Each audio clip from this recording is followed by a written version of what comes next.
Hey, what's going on, everybody? Welcome to the Thriving Minds podcast with your host, Walter Parada, where we strive to provide you with empowering talks so you can live to thrive.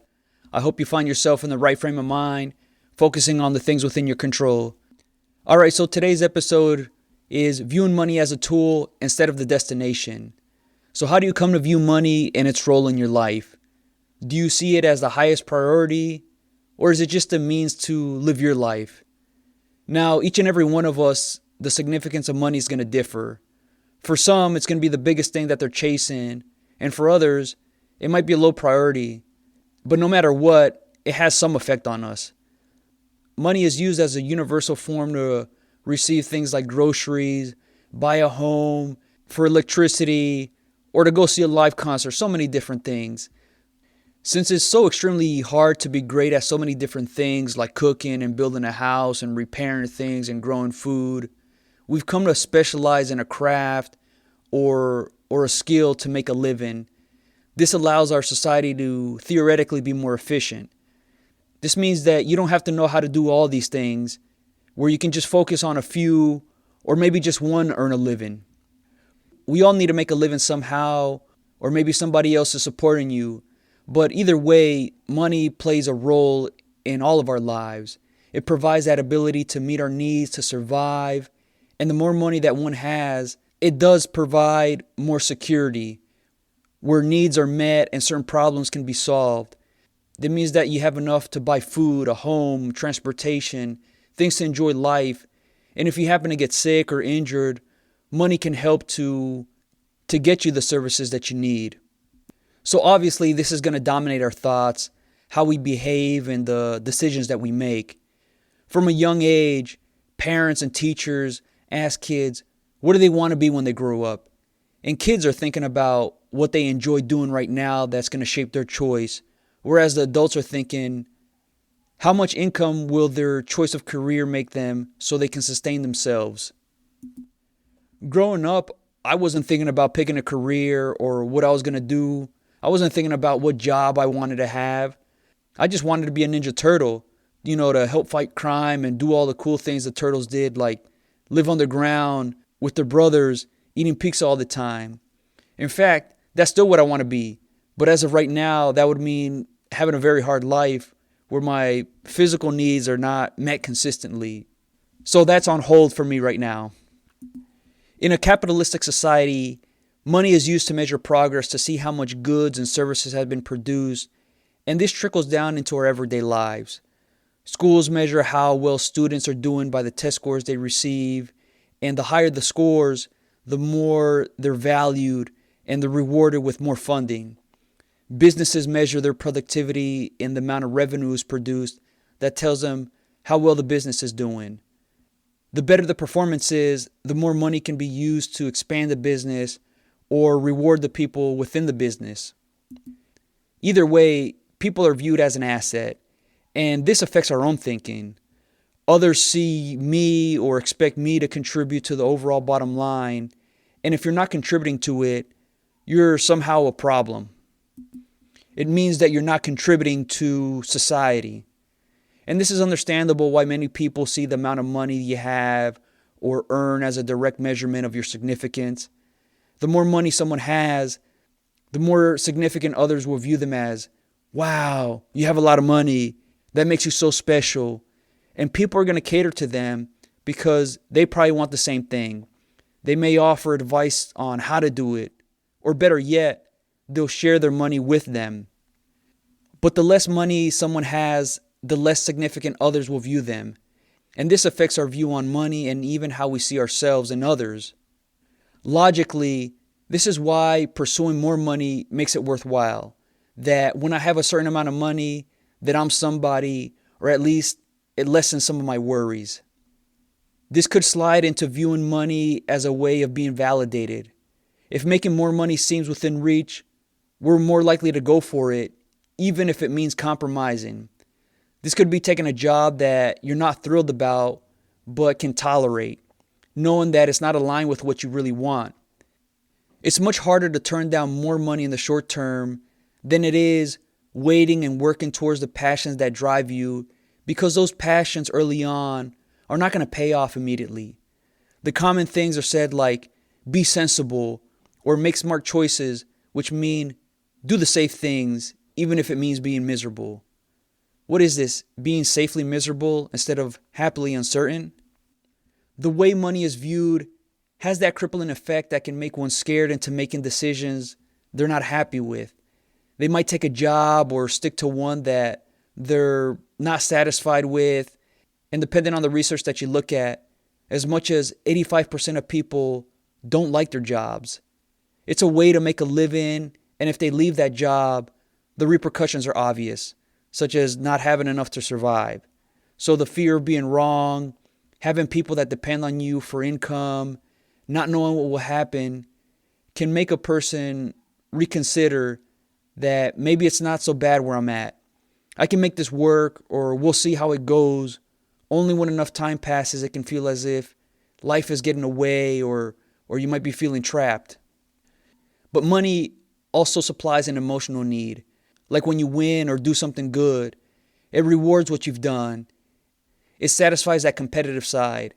And when you put a lot of effort into what you do, it makes it that much more enjoyable.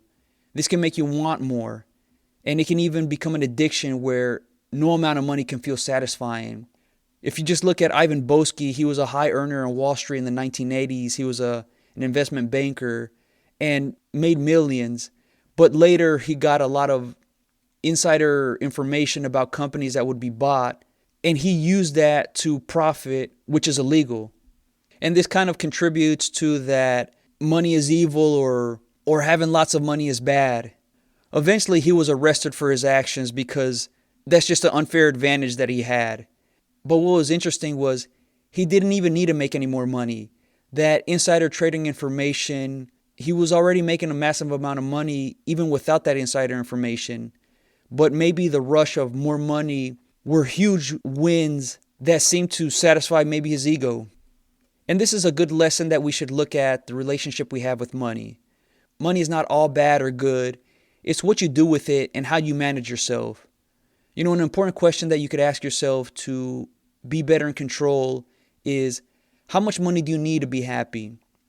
Usually, more money requires more work and more sacrifices to attain and even retain it. So that's something that should be considered. Find out what you want and what you need and really know the difference between the two. You may want a new car, but you need to have enough money for food or enough extra money for unforeseen expenses. The things that we want gets us emotionally excited. So pay attention when that does happen, because it's a great way to know that it's just a want. You probably won't be too excited to pay for the water bill or for health care. And this is a reminder that the boring things are what's really needed. So calculate your expenses and then you can figure out how much you really need to make. There's been studies done to find out how much money you need to make to be happy. And according to the 2010 study by the Princeton researchers, Daniel Kahneman and Angus Deaton, people tend to be happier the more money that they make up until a certain point, which is about $75,000 a year per person. After that, the amount of happiness levels off. This is going to differ from person to person, but it gives an idea of the money to happiness ratio. It seems like that $75,000 a year seems like it's enough to cover a person's necessities while still having enough saved for unexpected expenses, but also enough time to enjoy that money. And people are realizing a lot more that a high amount of money is just not worth it, as it comes with so many different headaches. It's understandable. Every job, role, or business has its pain points, but certain ones are just deal breakers. People want to enjoy what they do for a living because it's what they spend the majority of their time doing. There are several people with an excessive amount of money that probably work 90 hours a week, and they might feel unsatisfied because of the lack of time off. This can include being in roles with lots of responsibilities and maybe even very little support to their effort.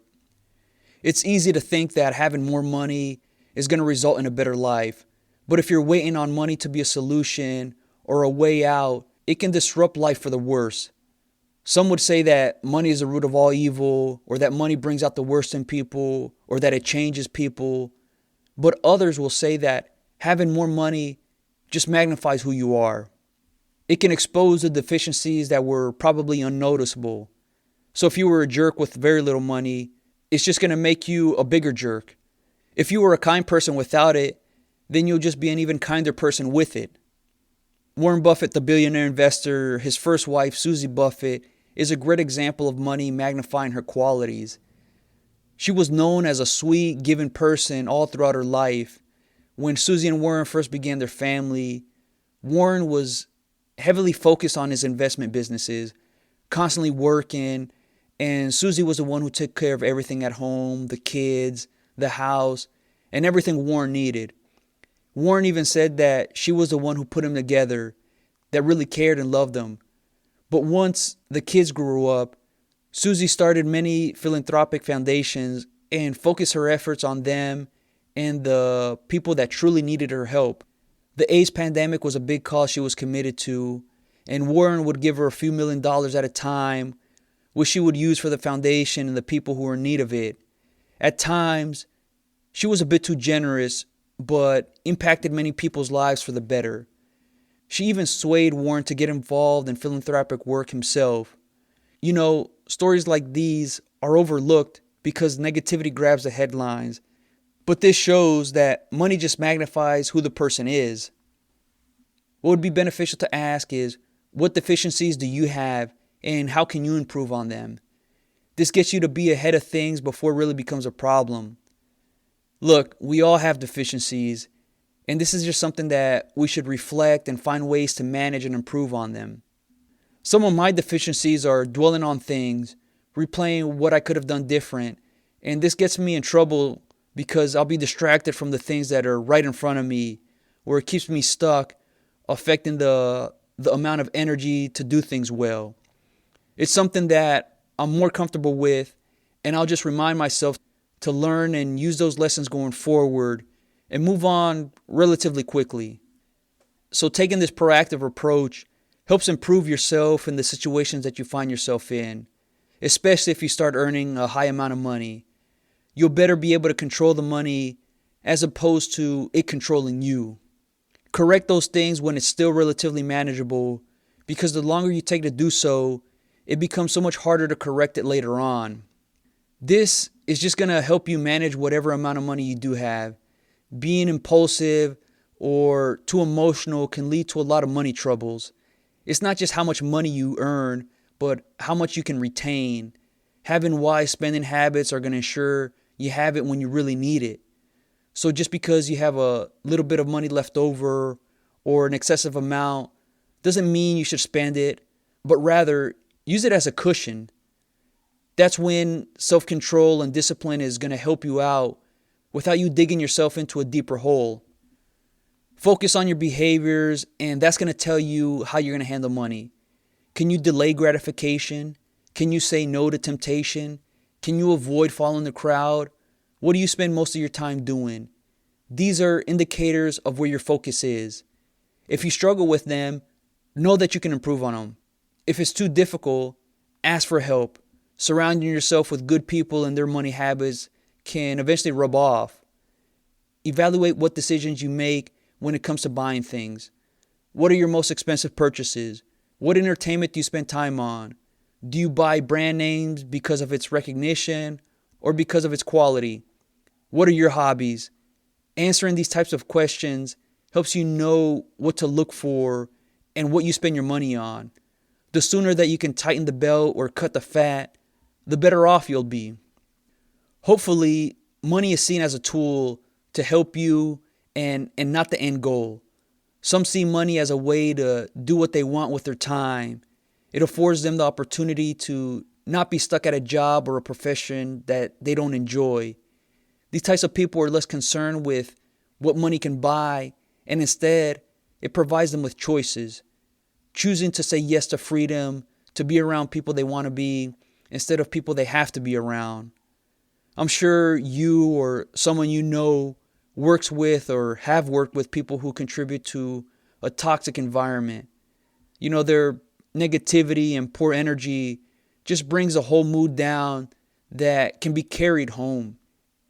This can make you be on edge. That whole mantra, work stays at work, is unrealistic. If a third of the day is spent at work, how can that not affect you and the people at home? Sure, you could just be quiet, but that's just covering things up and eventually it's going to eat away at you.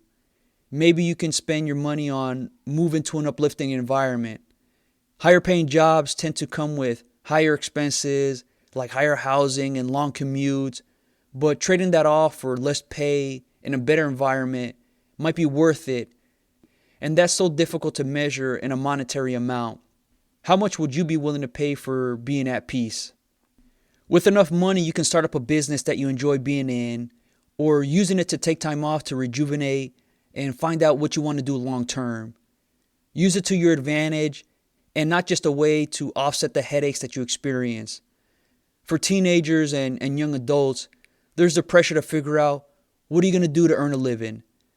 They hear from parents and teachers to pick a job or career with a good salary. And if they hear this enough, that tends to become the focus. There seems to be the notion that whatever you decide, that's it. It's final. No, it's not over. You can pick something based on money and pivot away if you don't enjoy it. So if you were an accountant and didn't enjoy it, or became a investment banker, you can always do something else. But one thing's for sure, the earlier that you experience having a certain amount of money, the harder it is to take less later on. This is the part that seduces people into staying, to compromise who they are and what makes them happy for an external measurement. This comes from losing out hurts more than gaining. The pain felt from what we no longer have is stronger than the pleasure experienced from a victory. This explains why it hurts to be rejected or to fail. That sensation is so much stronger, so we can pay attention to what led to it, to avoid it the next time. So being willing to give up a steady salary or earning a lot less strikes fear so you can convince yourself to stay. We all have a level of certainty needed to be at ease, and some are going to be more than others. So if you're considering leaving that career or that job, that is what will be one of the biggest hurdles to overcome. Knowing that you're giving up what's familiar for something unpredictable. All this conditions us to measure things in a monetary amount, especially time. That control factor that certain employers use, like, I'm paying by the hour and you should be working every minute of the hour, because that's what they're focused on, the bottom line.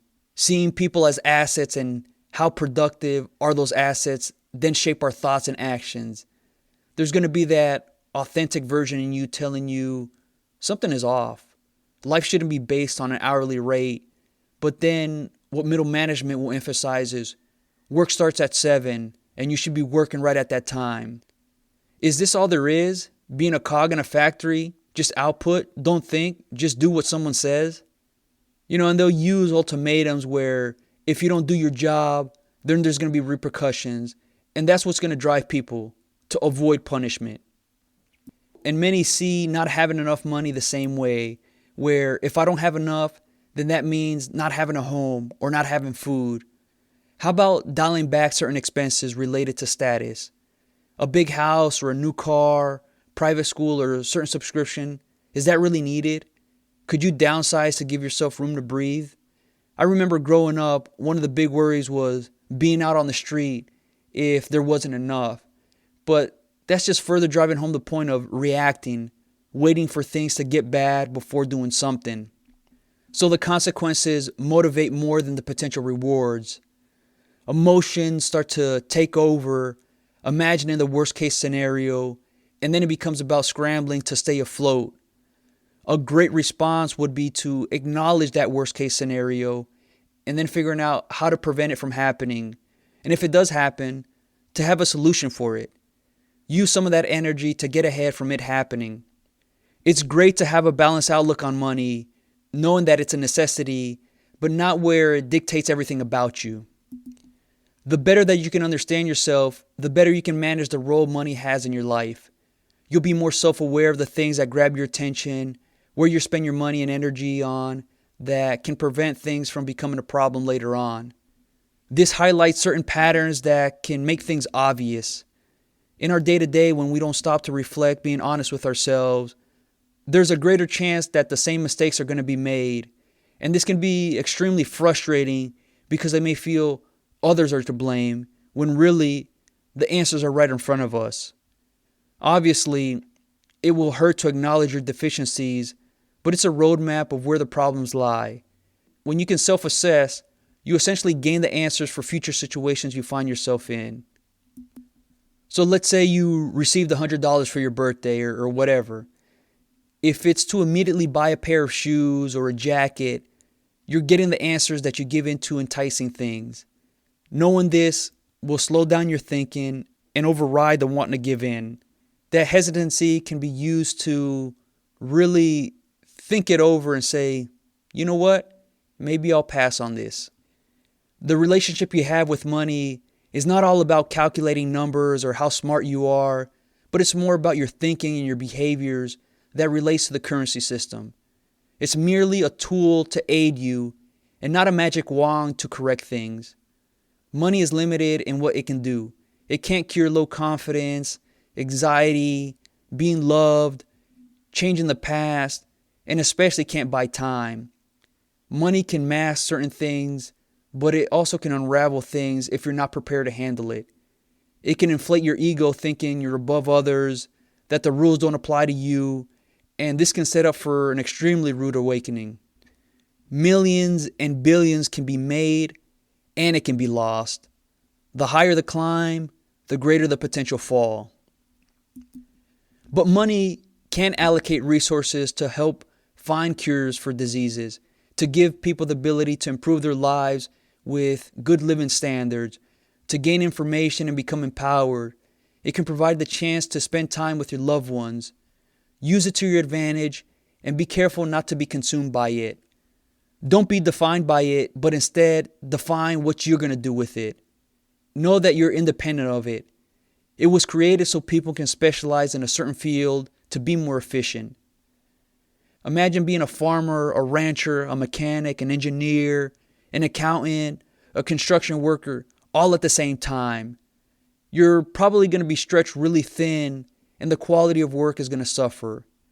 Money was created so you don't have to do all that, so you can enjoy what life has to offer. Really take the time and examine how much money is enough for you, where you can work for it, yet have off time to spend it on what you enjoy. Know why you want that set amount of money other than, I want to have a lot of money. Yes, mentally it provides security, knowing you can access food and other goods and services, but after a set amount, it doesn't make you significantly happier. Excessive amounts of money can have benefits like helping out others that need it, but it can turn into wanting more money, becoming an addiction. And if others know how much you have, people are going to be vying for your time and energy. Be careful before you even find yourself in that situation because it can feel overwhelming. Avoid attaching your self-worth to the amount of money you do or don't have because it restricts who you are. The more you can get away from feeling significant or insignificant because of money, the more independent and self-assured that allows you to be you. Your personality and character can't be bought, so let it stand on its own. If you're interested in more topics like this, become a Thriving Minds member at www.thrivingminds.live. It's your personal development resource so you can build that right mindset so you can live to thrive. All right, until next time.